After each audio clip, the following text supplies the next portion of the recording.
When we first began this journey, there were a lot of uncertainties, just like the economy. One of the things we could always count on was NACFE to always be there for us. Mike Roeth, as always, was the first up, first guy to step up and say, I'll be a part of this nation that is Nemo Nation. I will turn this over to Dave and let him catch up with our good friend Mike Roeth. Dave, take it away. Hey, thank you so much, Jimmy Mac.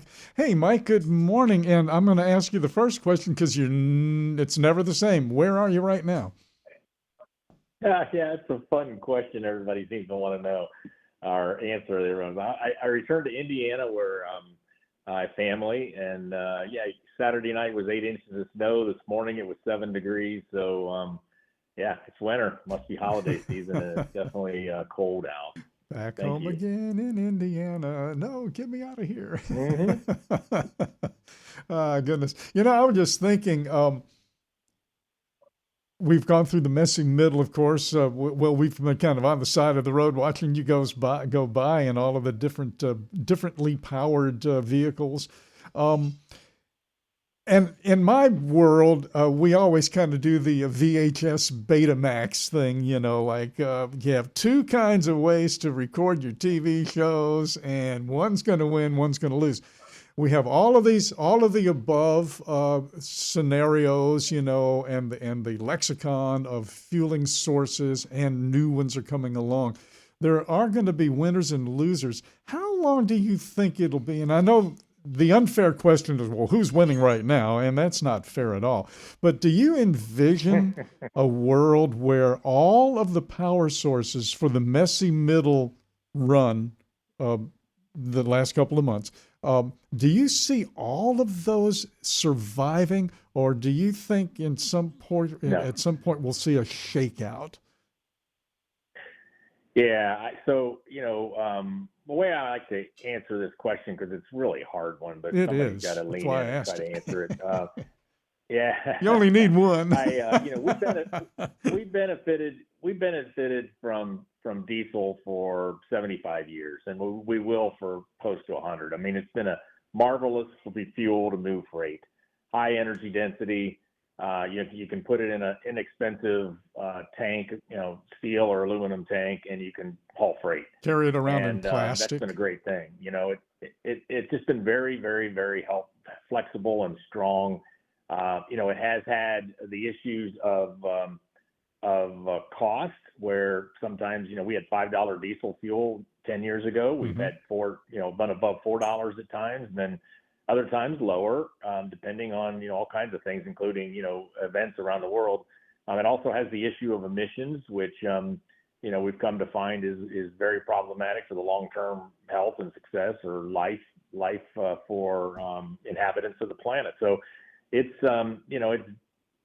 days are kind of numbered, guys. I mean, I wouldn't be here to say when or how or that's going to happen, but we are starting to see, and that's why we've done run on lefts and messy middle, and why we've been working so hard on these different things, is we see the next couple of decades being a lot of different solutions, whether it's like highly aerodynamic and modern 10 mile per gallon trucks and trailers with a lot of differences from what we've known and loved, to the use of biodiesel, renewable diesel, natural gas, battery electric, hydrogen, maybe hybrids. And so I would say we're in that phase right now where these different solutions are starting to show up as good for this part of trucking, that part of trucking, not for this, yes for that.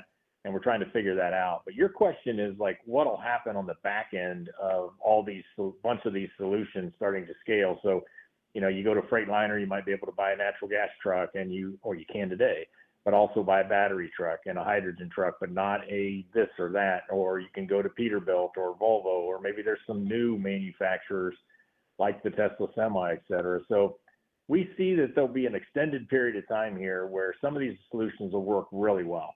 And really, guys, I'm talking about like in an unregulated place, because a lot of people think, well, the only reason we're doing all this is because the damn government's telling us we have to because of X, Y, and Z, starting with California. Well, we're here at NACFE. We've learned that there are real opportunities for these technologies to help with some of our big problems, like cost, like drivers, and what do they want to drive, and how do they want to drive it, and do they want to be on more dedicated runs rather than over the road irregular ones, and can that be done better with some of these solutions? So I think I use the analogy sometimes in restaurants. I mean, maybe the diesel was the In-N-Out burger where you can only get a burger and you want cheese on it or not. That's the only options. To restaurants that are a bigger group of menu with seafood and pasta and beef and chicken and everything. But I think what we'll see is a broadening, and then it'll consolidate some, but probably not back to where we've been. So there'll probably be a few significantly different. Now, this creates huge challenges for the fleets that operate these different solutions, as well as the truck OEMs that are building them, and the manufacturers support and supply the parts to the OEMs, as well as dealers. I mean, it doesn't come without a lot of stress, but it's just probably inevitable. Probably, yeah. I would imagine it would have to be inevitable because, for one thing, we're talking about something that's finite, and we're trying to find something infinite / renewable. And once we can settle in on that, heck, game is on, right? I mean, our job is done, so to speak, and just moving on through. Yeah. I think there's a ton of renewable opportunities. Everything from and diesel itself. Well, RNG is made from manure gas from dairy cows all the way to humans and other things, and so there's a lot of optimism. And last week we talked about how much sun and wind energy hits the earth, which can allow, if grabbed and used, can give us basically free, clean energy to operate all kinds of things, including our homes and offices and transportation. I remember several years ago something that isn't talked about at all, and I guess they're still out there because, you forget about these things, but the algae farms out in Arizona where they would skim the algae every 24 hours, and it was special algae that had all this oil in it. I mean, how promising, all of these things. So there's a lot of promising things there, Dave.